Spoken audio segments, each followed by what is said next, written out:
And the father said to his son in Italian, because I understand Italian, he said, "Che brutta." You know, why do you bring me this ugly thing? Dustin shocked me. My wine glass was sitting there and he...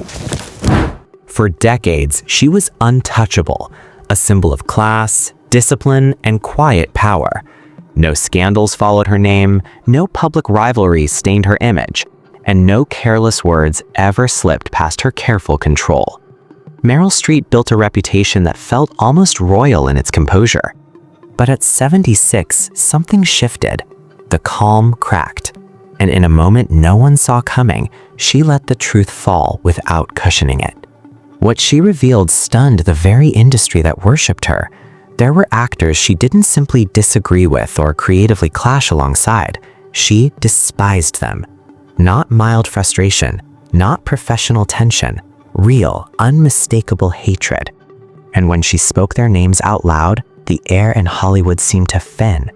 These weren't background players or faded competitors. They were towering figures, legends, the same stars audiences assumed she respected, maybe even cherished. But the shock didn't end with the names. She went further. With striking precision and unexpected bluntness, she explained exactly what each of them had done. No vague hints, no polite industry language, just sharp, unfiltered clarity that left even longtime colleagues speechless. The reasons she gave were so specific, so personal, that they reshaped the way people remembered certain on-screen partnerships. After hearing her side, it becomes impossible to watch those famous scenes the same way again. The chemistry feels different, the tension feels real, and the silence between the lines suddenly carries weight. So let's dive in. Number 1, Kevin Kline. For Meryl Streep, acting has never been about charm or quick instinct. It is hard labor, months of preparation, deep research, and building a character from the inside out. Before cameras roll, she has already lived with the character in her mind, shaping every detail with discipline and care. That is her code. Kevin Kline approaches acting from the opposite direction. Where Streep builds carefully, Kline prefers freedom. He moves through scenes loosely, letting instinct guide him. For him, the best performances come from not planning too much, allowing emotion to rise naturally instead of forcing it into structure. When the two were cast in Sophie's Choice, 1982, it looked perfect on paper. Two extraordinary actors, one heartbreaking story. On screen, the chemistry felt effortless, but behind the scenes, rehearsals were far more complicated. Streep had spent months preparing for the role.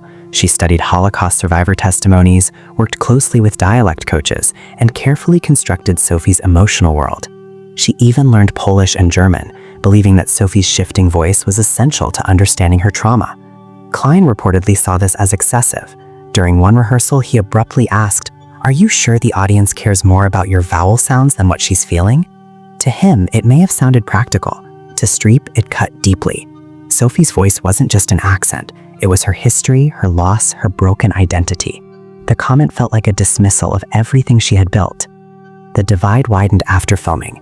In interviews, Kline referred to Streep's method as a bit academic. He likely meant it casually, maybe even respectfully.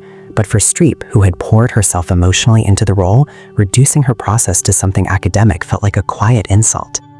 Those who worked on the film noticed the shift. Professionalism remained, but the warmth disappeared. One producer later said she respected his talent, but after that, she didn't trust him. Kline, when asked years later, laughed it off. "Meryl likes to prepare. I like to leap. That's all." He never denied the friction. He simply softened it. Streep never did. She stayed gracious in public and polite at award shows, but she never accepted another project with Kline, despite multiple offers over the years. Industry insiders say she quietly declined every script that would have reunited them. When their paths crossed at events, the distance between them was formal and unmistakable, the kind of silence that says more than any public feud ever could. In Hollywood, not all rivalries explode in drama. Some simply fade into quiet distance, shaped by differences that neither side is willing to change. Number 2, Alec Baldwin. For Meryl Streep, acting has always been serious work, careful, thoughtful, and built on emotional truth. Before she steps into any scene, she breaks everything down. The character's reasons, the rhythm of the dialogue, the intention behind every word. Nothing is random. Everything has meaning. Alec Baldwin works in a completely different way. He trusts his gut. For him, the magic happens in the moment, through instinct, surprise, and sometimes a sudden joke or a changed line that feels right on the spot. While Streep prepares like a master planner, Baldwin prefers to jump without a map. When they were cast together in It's Complicated, director Nancy Meyers believed their opposite styles would balance each other out beautifully. Instead, it quietly sparked one of the most intense creative clashes of Streep's career. The tension wasn't loud, but it was there. Crew members noticed it early, the slight stiffness in Streep's posture when Baldwin rewrote a line mid-scene, the casual way Baldwin brushed off her precision as overthinking. Streep never publicly confronted him. That's not her style. But her frustration slipped out once after a rehearsal was interrupted. She reportedly said, "Comedy has to be grounded in truth, otherwise it's just noise." To her, spontaneity without structure weakened the emotional core of the film. Baldwin, on the other hand, defended his approach with a smile, saying, "Truth happens in the moment. If you rehearse it to death, it dies." Years later, Streep described their partnership carefully, saying only, "We had different philosophies." For someone as diplomatic as her, that spoke volumes. Baldwin joked about it more openly. "Oh, Meryl hated me, absolutely, but I was having too much fun," he once said. Beneath the humor, though, he admitted they never fully clicked. "We didn't always mix."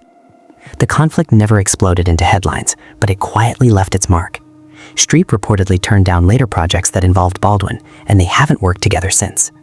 Today, their relationship is distant but polite, cordial at events, respectful in interviews, yet clearly separated by creative differences that never found common ground. Number 3. Jack Nicholson. In Hollywood, some rivalries don't explode in public. They burn slowly in the background, shaping careers without anyone noticing. The quiet standoff between Meryl Streep and Jack Nicholson became one of those legendary Cold Wars. It never filled tabloids, yet it quietly changed casting choices, shifted studio plans, and left behind one of cinema's biggest what-if moments.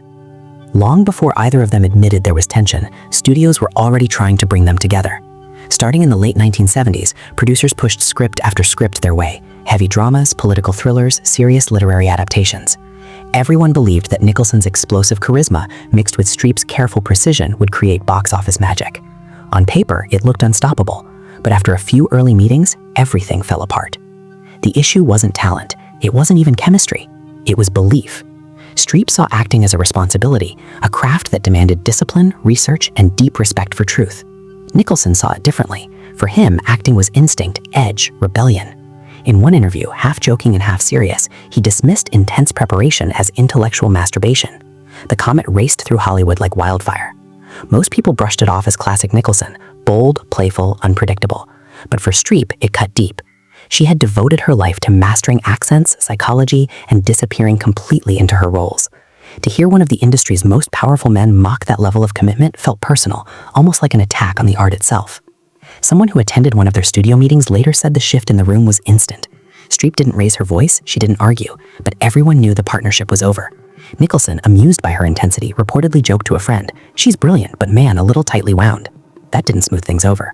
Casting director Juliet Taylor later summed it up clearly. Jack represented everything Streep believed was wrong with celebrity culture. Streep never publicly corrected that statement. She didn't need to. Behind closed doors, she quietly turned down project after project that included Nicholson's name. No drama, no headlines, just a line she refused to cross, even when studios promised prestige, awards, or enormous paychecks. Number 4. Gwyneth Paltrow. If there was one thing that quietly unsettled Meryl Streep, it was the appearance of depth without the grind behind it. The kind of fame that looks weighty but feels almost weightless. Not loud arrogance, not scandal, but a smooth, polished version of celebrity built on privilege, smart branding, and a perfectly arranged public image. For Streep, acting was never effortless. It was labor, it was discipline, it was years of sharpening instinct into skill. Every role had to be earned. So when Gwyneth Paltrow rose swiftly through Hollywood in the 1990s, Streep didn't simply see a bright new star, she saw a reflection of an industry that was changing. Paltrow came from legacy, her mother, Blythe Danner, and her father, Bruce Paltrow. While others clawed their way upward, she seemed to step directly into the spotlight. Roles appeared, doors opened, critics applauded. And as Hollywood embraced her poise and elegance, Streep watched in silence, a silence that to many spoke volumes.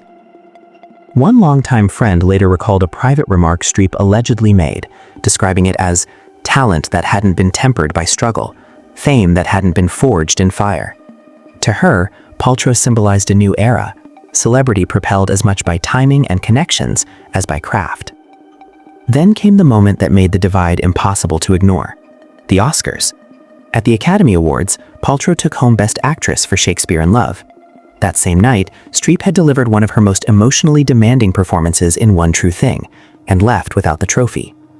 She smiled for the cameras, she always did, but privately those close to her say she was furious. Some even recall her dismissing that year's race as marketing disguised as merit. She never mentioned Paltrow by name, yet few doubted who she meant. From that point on, the space between them only widened. When asked about rising actresses, Streep enthusiastically praised performers like Cate Blanchett, Amy Adams, and Jessica Chastain, women admired for their intense preparation and transformative work. But Paltrow's name never passed her lips, not once. Industry insiders noticed the frost. At award shows, there were polite nods, brief smiles, nothing more. No warmth, no lingering conversations. Publicly, Paltrow remained gracious. Early in her career, when asked about Streep, she delivered the expected praise. "She's the greatest, I adore her." But behind the scenes, the chill was felt. One former publicist claimed Paltrow once sighed backstage and admitted, "She's never liked me, I don't know why." Whether rivalry, misunderstanding, or simply clashing philosophies, the tension lingered quietly for years. Number 5. Dustin Hoffman. In Hollywood, some actors build their careers on instinct and unpredictability. Others rely on discipline, trust, and emotional precision. Meryl Streep and Dustin Hoffman stood at opposite ends of that spectrum. When they came together for Kramer vs. Kramer, the clash between their styles created one of the most quietly painful divides in American film history. Streep approached acting like a surgeon, careful, respectful, fully aware of every emotional layer beneath the surface. Every pause, every breath, every subtle shift in her voice had intention. For her, acting was sacred. It was built on consent, collaboration, and trust between performers. Hoffman followed a completely different code. A devout practitioner of method acting, he believed in pushing boundaries to force raw truth out of a scene. He thrived on unpredictability. He once told a young actor, "You can't fake reality, you have to force it." On the set of Kramer vs. Kramer, that philosophy collided directly with Streep's. Early in production, during an intense scene between their characters, Hoffman suddenly slapped Streep across the face, hard. There was no warning. It wasn't rehearsed. It wasn't in the script. And it certainly wasn't agreed upon. For Hoffman, it was a technique meant to spark authenticity. For Streep, it was a violation. Crew members said the sound echoed across the set, followed by a heavy, shocked silence. Streep didn't yell. She didn't cry. She didn't storm off. She froze, the kind of stillness that makes an entire room uneasy. Later, she described it calmly but firmly. That was overstepping. That was not acting. There was no drama in her voice, just fact, but behind those words was a wound that never fully healed. As filming continued, the tension only grew. Hoffman kept improvising, throwing objects, shouting unscripted insults, delivering lines that hadn't been discussed. Director Robert Benton often found himself playing mediator rather than filmmaker, trying to balance Streep's disciplined artistry with Hoffman's chaos-driven method. One crew member later said some of the most powerful moments on screen weren't performances at all, they were emotional eruptions. When the film swept the Academy Awards, the world saw brilliance. Hoffman won Best Actor, Streep won Best Supporting Actress, but while audiences celebrated, their personal battleground remained scarred. Streep left with an Oscar and with bruises that weren't visible on camera. Years later, when asked about working with Hoffman, Streep didn't soften her words. "Professionally productive," she said, "but personally intolerable." Hoffman's responses over time shifted. Sometimes he defended his methods. Other times he offered partial apologies wrapped in artistic reasoning. "I was trying to help the scene," he once admitted. "Maybe I pushed too far." But Streep never changed her position, not once. And despite the success of the film, they were never cast together again. Number 6. Jeremy Irons. If the friction with Paltrow reflected a generational shift, the tension with Jeremy Irons was something else entirely. It wasn't flashy. There were no public arguments. In fact, that's what made it so surprising. On paper, it should have been flawless. Two classically trained actors, both celebrated for intelligence and technique, sharing the screen. It looked like a masterclass waiting to happen. Instead, it became a silent collision of philosophies. For Streep, acting was excavation.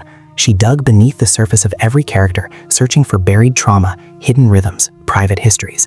She obsessed over details, the cadence of speech, the breath before a confession, the weight carried in a single syllable. She often insisted that an accent wasn't decoration, it was biography. Irons approached the craft from the opposite direction. To him, acting was architecture, structure, precision, a performance shaped carefully like marble carved into form. Where Streep embraced emotional volatility, Irons favored control and restraint. The breaking point reportedly came during rehearsal. Streep had been meticulously refining her character's accent, layering nuance into every line. Irons listened, paused, and calmly remarked that audiences might connect more with feeling than phonetics. The comment wasn't loud or cruel, but the room went still. To him, it was a simple observation. To her, it struck at the heart of her method. Those present said the temperature changed instantly. She didn't argue, she didn't snap back, she simply hardened. From then on, their scenes carried an undercurrent the script never intended. His cool composure collided with her raw vulnerability. They stood inches apart, yet felt miles away. One assistant director later described it perfectly. They shared the same frame, but inhabited different emotional worlds. Years later, Irons reflected diplomatically, noting that they simply worked from different directions. She from within, he from without.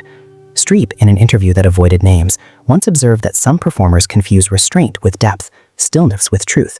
Few missed the implication. Their professional relationship never fully thawed. Publicly cordial, privately incompatible, they never collaborated again. Producers quickly learned that pairing them twice would be wishful thinking. As the dust settles on these quiet tensions, one truth stands out. Even the most celebrated actress of her generation carried invisible battles, creative clashes and silent rivalries that shaped her path in ways audiences rarely saw. 6 names, 6 stories, a lifetime of unspoken friction finally brought into view.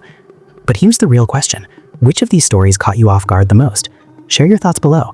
And if you enjoy uncovering the hidden layers behind Hollywood's biggest legends, make sure you stay tuned for the next deep dive.